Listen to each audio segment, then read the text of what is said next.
The last week has been quite eventful in the world of professional wrestling. Rumors abound regarding certain superstars returning to the ring in the future, but we also saw some make their comeback in the flesh. John Cena made his return during the Money in the Bank pay-per-view and appeared on the following episodes of Raw and SmackDown to reiterate his desire to challenge Roman Reigns for the Universal Championship. We also saw Goldberg return to confront Bobby Lashley and declare himself to be next in line to face the WWE Champion.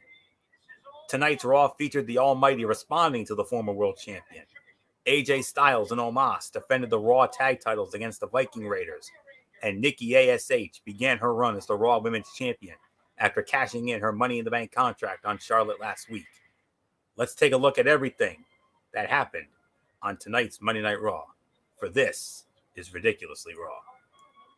Welcome, everybody, to Ridiculously Raw, the most must-see show on YouTube and StreamYard.com today. I am your host, Anthony Florio, joined as always by good old MF Michael Fletcher, the Phenom Michael Bullock, and not much more to say. Let's dive right on in, gentlemen. The second week of Monday Night Raw back in front of live fans, and our next stop, the T-Mobile Center in Kansas City, Missouri, or as legendary NWA ring announcer Tom Miller would always say, Kansas City, Missouri. But no, it doesn't matter. That's where we were tonight as we continue on the road to perhaps the most anticipated SummerSlam in history. And we started it off with an in-ring segment. The new Raw Women's Champion, Nikki ASH, cutting her first promo as champion, as expected, interrupted by the Queen, Charlotte Flair, and also interrupted by the Nightmare, Rhea Ripley.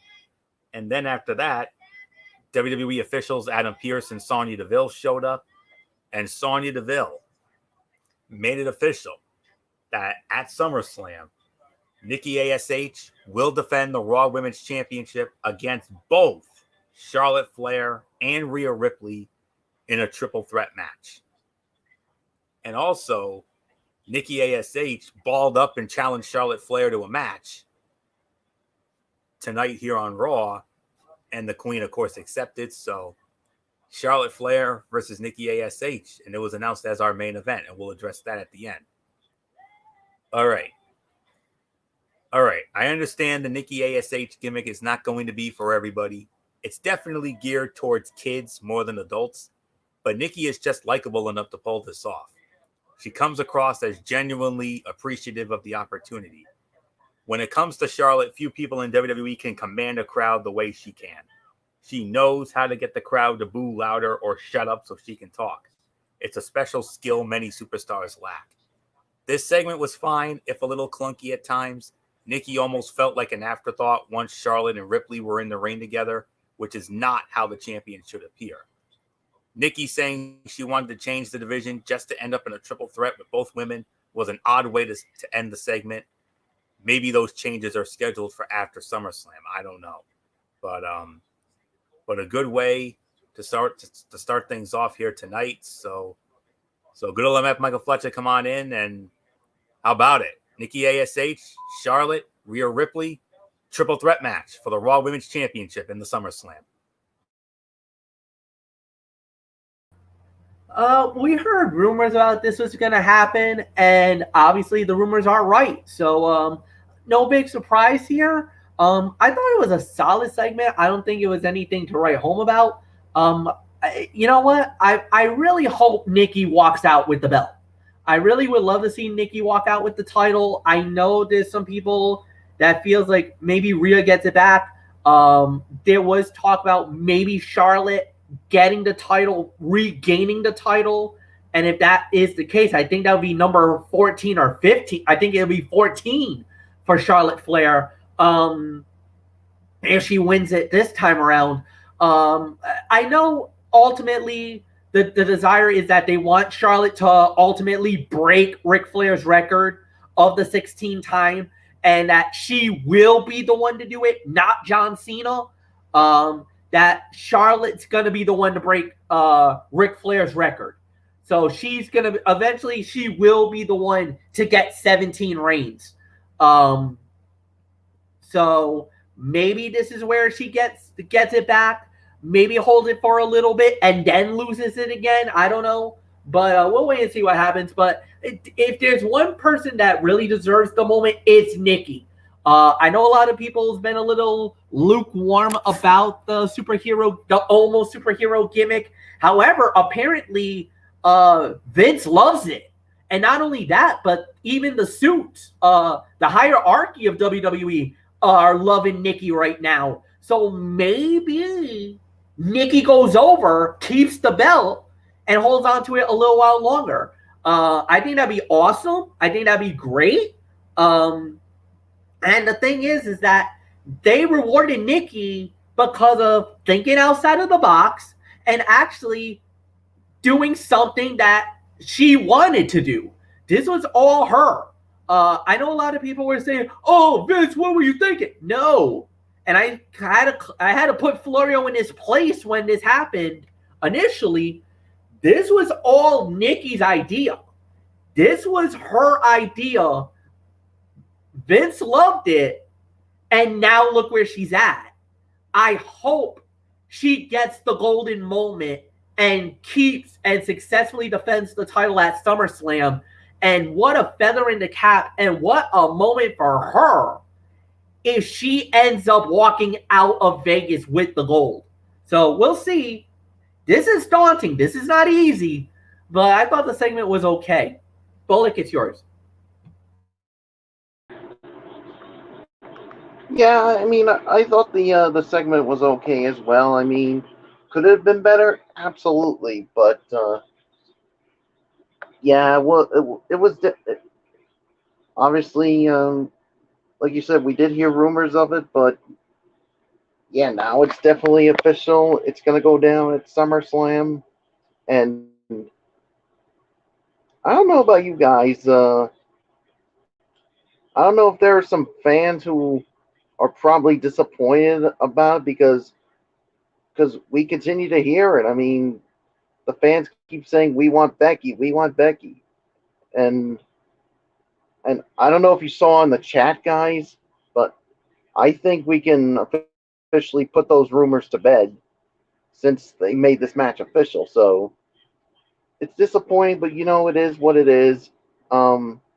I really want to see Nikki go on a nice long run with this title. I mean, she's deserved it. I know, like you said, not a lot of people are going to be big fans of this gimmick, but give her a chance, and who knows what kind of a run she'll have. I mean, we think Charlotte could regain the title, but we'll have to wait and see. So there's really nothing more to say.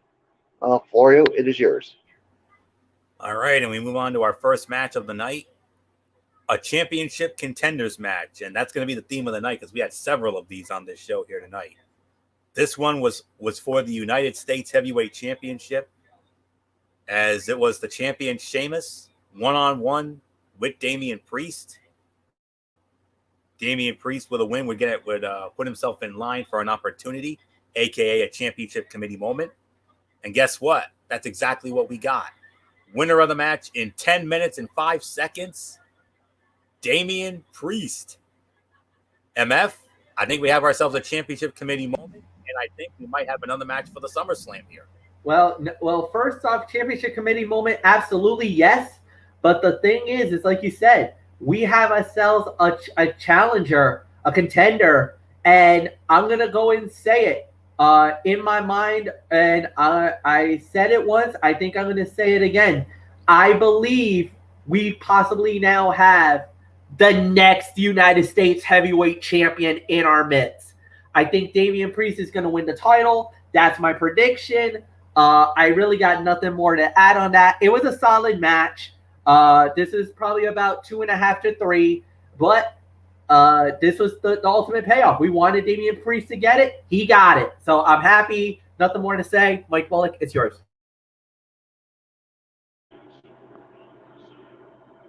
Yeah, like you said, I mean, this was to me a 2.5 to maybe 3-star match. I mean, obviously now we do have our next contender in Damian Priest, and I think he's gonna go over and become the new champion. So yeah, there's really nothing more to say. Florio, it is yours. Yeah, I'm actually gonna pull the trigger and give it a solid 3 stars. Sheamus and Priest ended up having a solid match with a lot of great physicality. They are still developing chemistry as new opponents, but they are working well together so far. WWE appears to be trying to make up for lost time with Priest after his post-WrestleMania push was cut short. Putting him in the hunt for the U.S. title is a good start. It will be interesting to see if Humberto Carrillo is totally out of the picture or if he tries to insert himself back into this feud. But all I know is don't do that. I think Damian Priest is the next appropriate challenger for Sheamus. So solid 3 stars for me. One of the top fights of the night for sure. Now we move on to a match that was very heavily advertised in advance. Return match for the Raw Tag Team Championship from Money in the Bank. The champions, the phenomenal AJ Styles and Omos, defending against the challengers and former Raw Tag Team Champions in their own right, the Viking Raiders, Eric and Ivar. Winners of the match in 9.5 minutes, and still the Raw Tag Team Champions, the phenomenal AJ Styles and Omos. Michael Bullock, another good one here, and how about that finisher by AJ Styles to win the bout? Yeah, that finisher by AJ Styles to win that bout was something really good there. So the outcome to me was never in doubt. I mean, I think you knew that the champions were going to remain the champs. So yeah, as far as my rating, I mean, I'm going to give this about maybe another 2.5 to 3 here. So yeah, so now what comes next for the champs? So we're gonna have to wait and see on that. So Florio, it is yours. Oh yes, we're going to address that.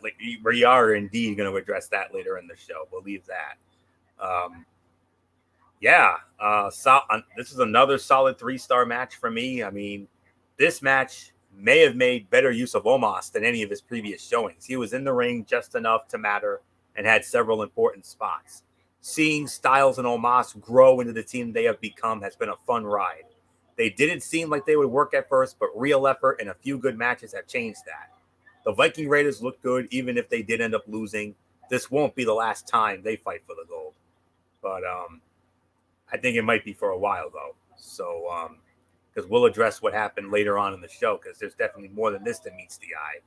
So, and I got a little theory on that in a little bit. So, so another solid 3-star match for me. MF, solid Raw Tag Title match, 9.5 minutes. The champions stay the champions. 3 stars. Totally agree with you. Look, until an actual team, I think, unless they do RK Bro, I think Omos and AJ could keep the titles as long as they can. Right now, they're just one of those that I just feel like there's no doubt. At this point, they're gonna run with the belts as long as they want. They're awesome. They're amazing. They're the best. There's really nothing more to add. Anthony, it's yours. Yes, indeed. So, all right, let's see what happens here. All right, we were rolling along just fine, and then the cutouts took over. Drew McIntyre versus Veer. Drew McIntyre wins the match via disqualification, 3 minutes and 40 seconds. Yeah, we're not going to dignify this, but since this is my show, I do have to give a brief thought on it. This match was what it needed to be, but it wasn't exactly exciting or surprising in any way. The only head scratcher was the outcome. If Veer holding a chair while it gets kicked into his face caused a DQ, then WWE must have changed its rules. It's this kind of inconsistent booking that angers hardcore and longtime fans. McIntyre beating up the quote-unquote lawyer after the match was a little cheap, but the crowd seemed to loved it. I love it. Bullock damn sure loved it. So, and yeah, Bullock and I especially loved it during our Raw chat tonight. So, so that's all there is to say on this. I think it's very much like it's very likely we're gonna see Drew McIntyre against Jinder Mahal at SummerSlam, and what will certainly be a worst fight of the night contender for sure. So, so not much more to say. Then we had another championship contenders match. It was Eva Marie and Doudrop looking for an opportunity. They went up against the women's tag team champions, Natalya and Tamina. Natalya and Tamina, they win the match 3 minutes and 15 seconds. We'll get into the news in just a moment, but this match would have earned a DUD dud had it not been for the short burst of offense from Doudrop. She's the only reason this angle with Eva Marie might work. Eva can be a good character with the right booking, but WWE has yet to figure that part out. This feud with Alexa Bliss is too new to judge, but so far it's been a slow build. Now, the part that definitely needs to be addressed here. Natalya being injured. That would be an unfortunate turn of events. Let's hope it ends up being nothing or something minor that doesn't require much recovery time. There was an awkward spot during the match, and you saw Natalya come up limping. She came up limping, and that definitely caused some concern for Bullock and I during our Raw chat. And I know MF, as he was watching, I'm sure it definitely caused concern for him.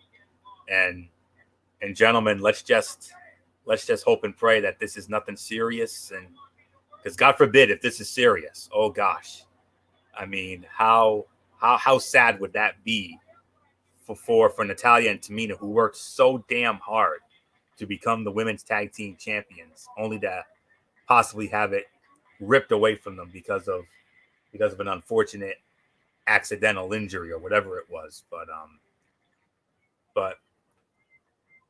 there isn't much to it right now, but if we hear anything about it, we are definitely going to keep an eye on this without a doubt. And hopefully we'll have some further developments on this, but our thoughts and our prayers are definitely with Natalya here this evening, and me especially, because everybody knows, especially MF and Bullock, my love for the Hart family, and which Natalya is a prominent member of, being the daughter of the late great Jim the Anvil Neidhart and the niece of my all-time favorite Bret the Hitman Hart. I mean, definitely keeping her in prayer tonight, and hopefully we're definitely going to keep it in prayer for immediate healing, and hopefully everything will be okay. Because, man, when I think of how hard those two gals worked to become the women's tag team champions back on the May 14th edition of Friday Night SmackDown in the Thunderdome, it would be a damn shame if it came to an end because of that. So let's keep that in prayer, gentlemen. That's all there is to say there. So, but that was a 1-star effort. The other match was about the same. So, so with that said, okay, we definitely need to get into this. Here's a match that we did not see coming. A return match, 11 months in the making. NXT champion Karrion Kross versus the man he originally won the title from 11 months ago at NXT TakeOver 30 as part of SummerSlam weekend last year, the Limitless Keith Lee. And just like NXT TakeOver 30, Karrion Kross wins the match, 8 minutes and 45 seconds, the time of the fall. Oh boy, a fun be a man sprint here, no doubt about it. The only downside is it could have been even better. It could have been a lot better. It should have been a lot better. This is a perfect example of the difference between the styles of the main roster and NXT. The pace was a little slow. There was no real urgency to anything, and the fans seemed to lose interest as the time went on. On top of all that, booking Lee in his second straight loss right after he returned from injury makes no sense. But then again, you can make an argument that Karrion Kross needed to win more, especially after that embarrassing loss to Jeff Hardy. Both men put forth the effort, but they were hamstrung by how management wanted this to play out.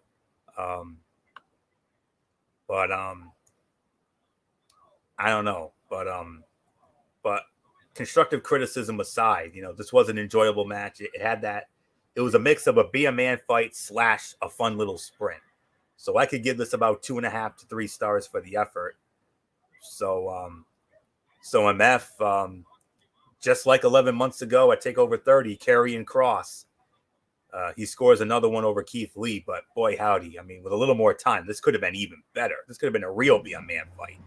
Yeah, a little more time. We could have had a little bit of what they call. Yeah, this could have been like a battle from NXT Takeover, no doubt about it. But at the end of the day, it was a solid bout. It was a solid thing. I really got nothing bad to say. I think this was at least a 3-star battle. It was good body of work. There was some solid action. I think there was really nothing bad coming from anything that I saw. So I enjoyed it. I thought it was like I said, solid match, to say the very least. I think the only downside was, look, what happened last week, or what happened to Karrion Kross, he lost a lot of momentum when he lost to Jeff Hardy. But then again, that could have been McMahon, but I don't know what it is with McMahon. He does not like NXT. He does not give a damn about NXT, because everybody who comes in there, one way or another, gets buried. So it's either you really got to work your ass off and really impress them, or you get lost by the wayside and out they go. That's why you see a lot of the guys on Raw want to go back to NXT, because they're appreciated more on NXT. I don't know what it is, because even SmackDown, you don't see, there's some that falls in that same trap. But there's more people that, I don't know what it is, they actually benefit when they go to SmackDown than they do on Monday Night Raw. I don't know if that's just whoever's running SmackDown, even though Vince is the head guy. There must be somebody there on SmackDown that's like, no, this guy's worthy. This guy deserves a push. Let's give it to him. And I think a lot of people said it like last week. Everybody's like, why would you do that to Karrion Kross? You buried his momentum. Everything's gone. Maybe you would knock him down the ledge, knock him a peg, tell him, hey, you ain't invincible, and then try to build him up your way. I don't know. At the end of the day, it's one of those weird things, but I mean, okay, I get it. But at the end of the day, I got nothing bad to say. I thought it was all right. I mean, it was a good match. Solid fight. No doubt about it.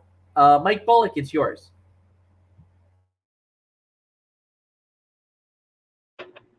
Yeah, this was about another 2.5 to 3-star match. I agree with you. I mean, it could have been better, but I enjoyed it for the amount of time that it did get. And yeah, I mean, there's really nothing more to add to it. So, Florio, it is yours.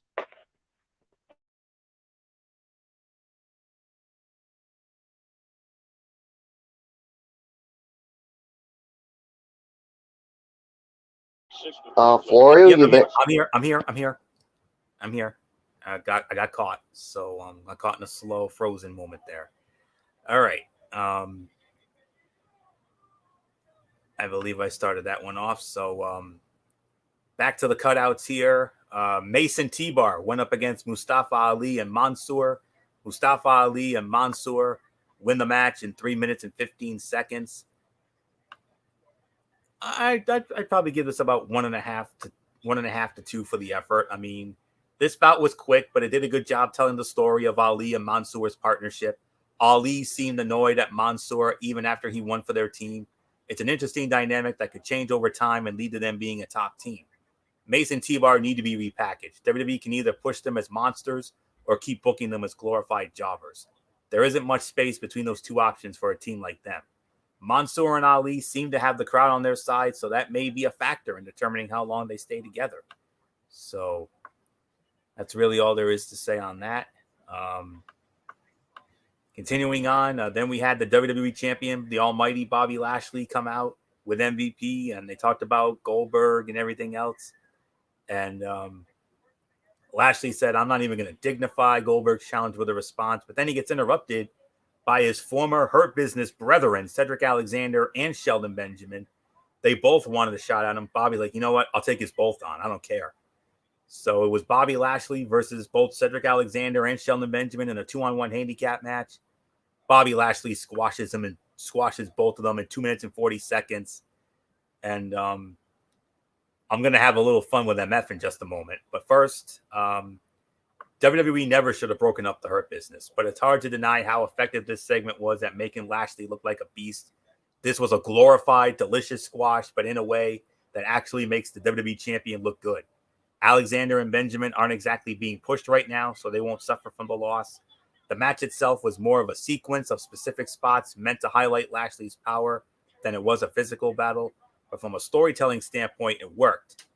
And MF, I said I was going to have a little fun with you because look how Lashley won the match. Haven't we seen something like that before? Yeah. WrestleMania. Yeah. You're right. WrestleMania. Yep. Your tribal chief. Yeah. He stacked them. Yeah. It was a stacked pin. There's nothing more to say. Yep. I immediately thought of you. And I immediately thought of what your tribal chief did to Edge and Daniel Bryan at WrestleMania. Yep. So, and I'm sure those thoughts were going through your mind when you saw that. So, oh yeah, it definitely dawned. It definitely dawned. Yeah, and how great is it right now to have two dominant monster heel champions in the Tribal Chief and the Almighty? Yeah, it's really good. I mean, look, WWE has had a while. It's been a long time that WWE has really kind of pinpointed the right pairing of the champions, where it's not a part-timer, two full-time guys, two guys who are really at their peak right now. I mean, their best work ever, and they're shining in the spotlight right now. No, it's great. If you're a WWE fan, you got to be very, very, very excited right now to have Bobby Lashley and Roman Reigns as the respective champions. Roman Reigns as the Universal Champion, Bobby Lashley as WWE Champion, and very interesting to know, both champions are ducking the challenges of two worthy opponents. Roman Reigns told John Cena to go screw himself and said no, and maybe I'll handle this one, and I'll handle the other one. Bobby Lashley, he told Goldberg and MF, we're gonna have a little memory flashback here of one of our favorite moments. He basically pulled a rock and said to Goldberg, "Nah." Yep, pretty much. Nah. What is this? What does Bobby Lashley got the case of the Libertan? You see, Michael Bullock? That's exactly the moment that MF and I had back in 2003 when I told you that during our Raw chat earlier. So, oh man, I knew you'd remember that, MF. I knew you would. Oh, that just brought back some great memories. I got you, bro. You know I always get you. JR to my King, Gorilla to my Jesse and Bobby. Simple. All right. All kidding aside here. Let's move on to Riddle versus John Morrison. John Morrison, he wins the match in 9 minutes and 55 seconds, and having a little bit of a brain fart here, guys. I don't remember who was supposed to lead off there. I think I got caught up in all the excitement of that last bit of fun there. It's me. It's you. Okay. Yeah, yeah, it is MF. Okay. John Morrison wins the match. He defeats Riddle 9 minutes and 55 seconds. A lot of distraction from the Raw Tag Team Champions, AJ Styles and Omos. They did a number on Riddle. Could this be the sign that a certain Viper might be on his way back? Oh yeah. If there's a number of ways this can go, but I'll tell you one thing, Randy. I'm gonna say AJ, you better watch your back. There could be an RKO out of nowhere coming, and it's gonna come to you first. Imagine if he could get it on Big Omos. I don't think he will, but I think they're gonna save that for SummerSlam, where Randy could hit that RKO on Omos, and oh my God, the pop in Vegas if that happens. You know the fans wants to see Orton claim that big boy and get him in that RKO. So if he does, because there's been so many iconic Orton moments where he's gotten the RKO on so many different people, and it doesn't matter, man. When you get the RKO, you just get electrified, man. You get jolted. Michael Bullock and myself got to see it live on a SmackDown when Rusev called out Randy Orton and got RKO'd out of nowhere. Literally out of nowhere. Oh, the fun we had with that. Oh my God. So yeah, the fun we had with that was if I didn't have work commitments that night, oh boy, I could have had that fun right there with you guys. Oh my God. Me and Michael Bullock, and Bullock will tell you, we lost it. What was the pop like in the dunk? Huh? What was the pop like when he hit? Big. The pop was big, especially when Randy Orton hit the RKO on Rusev. The pop was a monster. It was a monster pop. The place exploded. The place blew. So, let's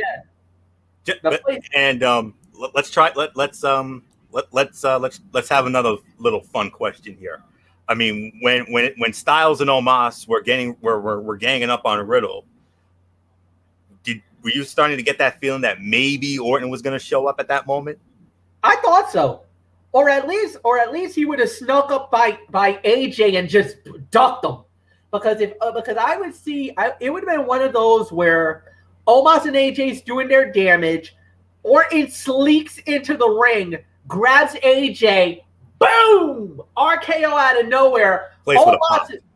Huh? Place would have popped. Oh, place would have gone bonkers. Then you had Omos and Orton looking at each other. Orton sneaky enough where that visual. He'll hit AJ, and before Omos does anything, Orton's out of there. He'll slink out of the ring and just give him the look like, yup, I got your boy. One down, one to go. What if? And he'll think about that, What's it going to be like if we see Orton and Omos with a nose-to-nose, face-to-face stare down? Oh, first off, it's going to be a little bit of first off, I would be a little concerned for Randy because Omos is a big boy. So I don't know if Orton will be able to get him in that RKO position.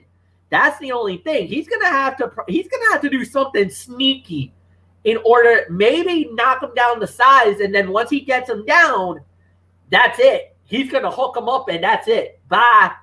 So we'll see. But what a match though. It was a great match. No, solid match. At least 3 to 3.5 for me. But again, there's a lot of questions and a lot of wonder about not when Orton shows up. It's not a matter of if he's going to show up. It's just a matter of when. When is Orton coming back? It's got to be close to SummerSlam. But where? What city? Where are they going to unleash the Viper? And we got 3 left. We got 3 Raws left before SummerSlam. Yeah. So I mean, but I think we're in agreement. That it's very likely going to be Styles and Omos versus RK Bro for the Raw Tag Titles. Oh yeah, I can almost confirm that. I mean, that's almost a given. But the thing is that we need the first salvo to be done. Maybe the first salvo was tonight with Omos and AJ jumping Riddle and costing them that match against John Morrison. But you know that there has to be a Randy sighting. And Randy has been known to pull an RKO somewhere out of nowhere. But that has to it has to happen. The minute Orton RKO's AJ, because like I said, unless he does the unthinkable and gets it on Omos, which I don't think he will, But if he gets it on Omos, oh my God. Monster Pop. Monster Pop is the understatement of the year. And remember, this is a major event, so you do the commentary on all of it, not just SmackDown. You do Raw too. Yeah, because it's a big. You're gonna lose your mind like Jimmy Smith does. Yeah, maybe even more. Well, I'll try to reel it in the best I can. Okay, I'll try to reel it in the best I can and be as professional as I can be for that event. So. Yeah. You'll throw your Gorilla and JR into all that. So yeah, man. But so if nothing else, then I guess we could throw it to Bullock now for his thoughts. Yes. All right, Michael Bullock, come on in. Let's get your thoughts on this. What a match between Riddle and John Morrison, and I think it's very safe to say that the Viper is on its way back sometime soon.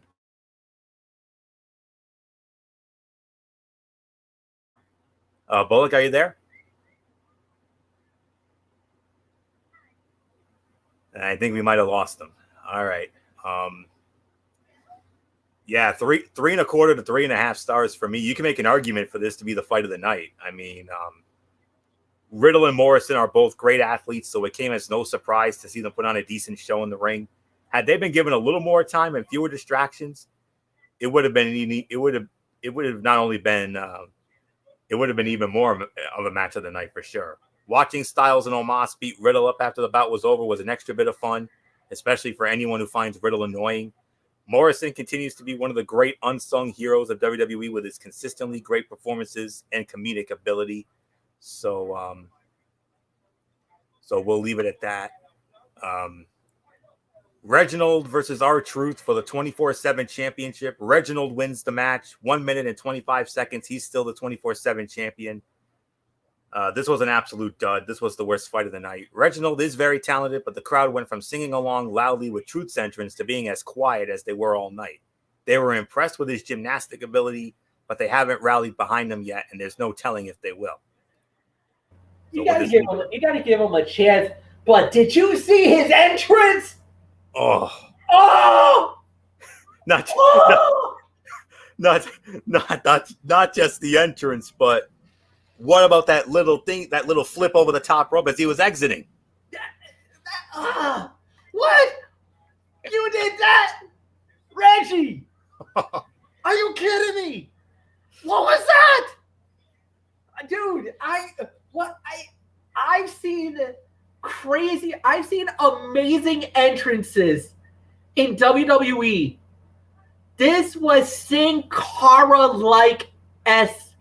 And dude, Reggie doing that? Okay, I know. That's probably a unique camera trick. There's probably a trampoline. He probably does a bounce off to get into the ring. But I don't give a damn. That is freaking awesome.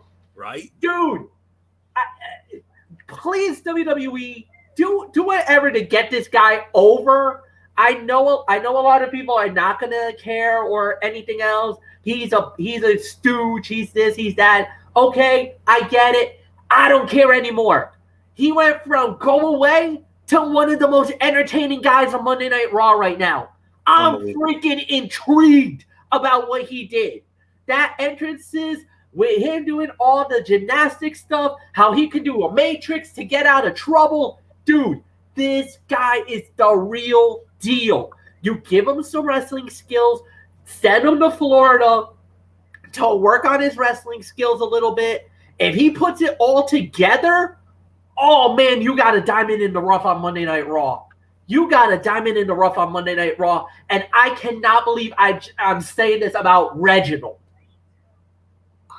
I know. That's crazy. Stunning. Yeah. Absolutely stunning. I mean, oh my God. Ellsworth, yeah, for the longest time, especially me and especially Bullock, we would always call him, James Ellsworth 2.0. And oh my God, Ellsworth never did anything like that. No, he sure as hell did not. So I'll give him a moment to catch his breath because now we got to get into the main event of the evening. the championship contenders match. The Raw Women's Champion Nikki ASH versus the Queen Charlotte Flair. Winner of the match in 12 minutes and 35 seconds. It was the Queen Charlotte Flair. Nikki went for the big cross body, but Charlotte rolled through, and Charlotte scored the win. Clean win. No pulling of the tights or anything like that. But I guess we could call this the fight of the night, really. I mean, based on time and everything else, I could probably give this about 3.5 for the effort. I mean,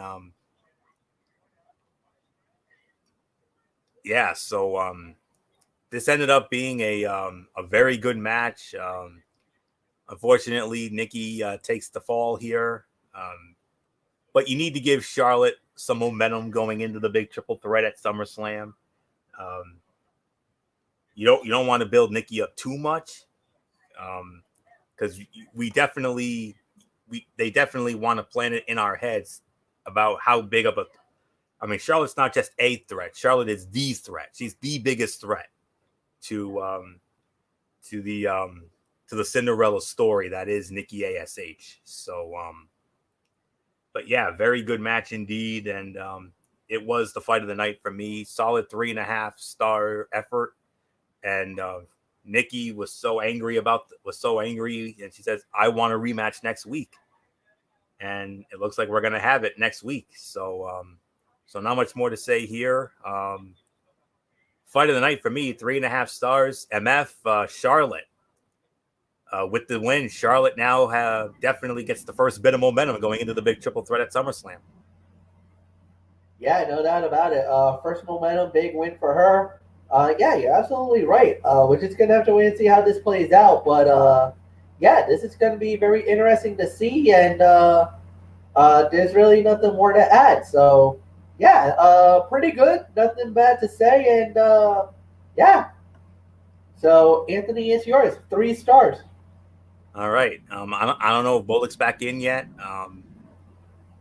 I think we might have probably lost him for the evening, which has happened before. So, so with that being said, MF, take it for a spin when it comes to the overall review. Second Raw in front of fans. Pretty good Raw. Pretty good Raw. I'll give this about 6.5 to 7. It was a solid show. I think you could go a little more than that, but yeah, that was very well done. Pretty good action. I really got nothing bad to say. So yeah, solid show. Anthony, it's yours. Yeah, right there with you. Another solid edition of Monday Night Raw. I think it may have been a little bit better than the previous week. We didn't have too many, head scratching moments, but I think it may have had a little bit of a better flow to it than anything else. And it was later on Star Power, because of there was no John Cena, there was no Bill Goldberg. I do know Bill Goldberg I do believe he is advertised for next week's show, according to advertisements. But anyways, yeah, 6.5 to 7 out of 10. If you press for time, the opening segment, definitely go out of your way to see the main event. Riddle and Morrison, that's another one you got to go out of your way to see. The tag title match, got to go out of your way to see. Sheamus and Priest, that was another good match, and definitely a lot of build for SummerSlam right now. And yeah, so not much more to say here. So with that, I'm going to get into my Tony's take here, and we'll start it off with Impact Wrestling. The fallout from Slammiversary, and we started it off with a singles match. Chris Bay versus Rohit Raju. Chris Bay wins the match, 2 3/4 of a star. Pretty fun match with a hot crowd for Bay. He was able to score some needed momentum as he's in line for a push. And then Mickie James comes out and Mickey James interrupted by she invited Deonna Purrazzo, the Knockouts champion, to the NWA Empower event, an event that Mickey is booking. MF addressed that on our last show, and then Gail Kim comes out, and Gail says it was my idea to tell Mickey to send you. So Deonna, I guess, has now been booked for NWA Empower. So this was pretty good stuff with strong mic work from everyone involved. Hopefully there's some long-term work set for Mickey James and Deonna Purrazzo, as it's got a hot start. 6-person mixed tag team match: Brian Myers, Sam Beal, and Tennille Dashwood versus Jake Something, Matt Cardona, and Chelsea Green. Babyface team: Jake Something, Matt Cardona, and Chelsea Green. They win the match 2 3/4 of a star. Another fun match with a long-awaited return in Taylor Wilde. Constant action in this one, and it didn't overstay its welcome. Chelsea Green continues to gain momentum, even scoring a win over Sam Beal. And then Eddie Edwards and W. Morrissey, they had a parking lot brawl. And this was a unique segment that extended the simple yet effective feud between these two. The parking lot brawl matched both characters well, and the addition of the live crowd created some energy that they capitalized on. All right. This was the segment of the night right here. And MF, I know you don't want to hear this because I know how much you hate this guy, but Jay White. This is the first real significant moment that I've had with Jay White, and I think I've only seen him wrestle one time, and I don't know if I've ever heard him cut a promo before, but damn it to hell, I had fun with this. I really did. And wow, this was high level work with a hot angle to play off of. Jay White, love him or hate him, has major star presence, and Chris Bay receiving this huge spot is a fresh, intriguing angle. Then we had a tag match: Ace Austin and Madman Fulton versus FinJuice. FinJuice wins the match, solid 3 stars, good tag team match with creative displays from both teams. FinJuice has good star power and are much needed in the tag division. And then the main event of the evening, a return match for the Knockouts Tag Team Championship. The new champions, Rosemary and Jessica Havoc, defending against the challengers and former 2-time champions, Fire and Flava, Kiera Hogan, and Tasha Steelz. And the champions stay the champions. Havoc and Rosemary, they retain the titles, 2 3/4 of a star. This got a good main event spot. It was a quality match, but nothing special. It appears that Kiera Hogan, this is her final Impact match, and if so, the spot is even more warranted as she really hit her eye in Impact. It was able to develop into a superstar. Solid action here, though, and much in line with the rest of the card. 7.5 out of 10. And this was a very eventful edition of Impact. Jay White's promo segment was great and served as the highlight of the show. The Mickey James segment was also an example of strong mic work. The show's energy levels have increased immensely with the return of fans and the additions from Slammiversary. Some solid wrestling throughout, but nothing crazy. The atmosphere, story advancement, compelling mic work, and star quality throughout earn a stamp of approval here. Main event was an interesting choice, but that division could use the spotlights. So 7.5 out of 10. There isn't really much more to say. Coming up this upcoming week on coming up on Impact this week, I do have the all right. There may be more. I know there's going to be more to this, but this is all I can confirm for right now. Chris Sabin will go one-on-one with Moose, Diener, and Rhino in a tag team matchup against Rich Swann and Willie Mack. And in the main event, the World Tag Team Champions, the Good Brothers, Doc Gallows and Carl Anderson, versus Chris Bay and Jay White. I cannot wait to see this guy wrestle. I mean, I have been wanting to see this guy wrestle, and I'm finally going to get my chance. Like I said, I think I've only seen him once, but I'm going to see him wrestle here. He's going to team with Chris Bay against the Good Brothers. That's going to be a fun-ass match. And on the before the Impact pre-show, Steve Maclin, formerly Steve Cutler of WWE, will be going one-on-one with Trey Miguel.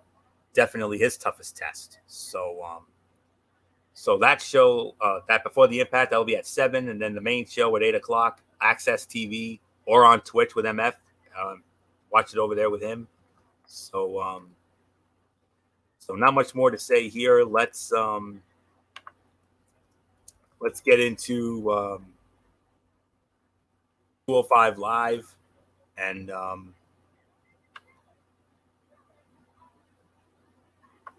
right. Got a little caught here. All right. Bear with me for a moment here as I try to get the 205 Live stuff up here. All right, here we go. I got it.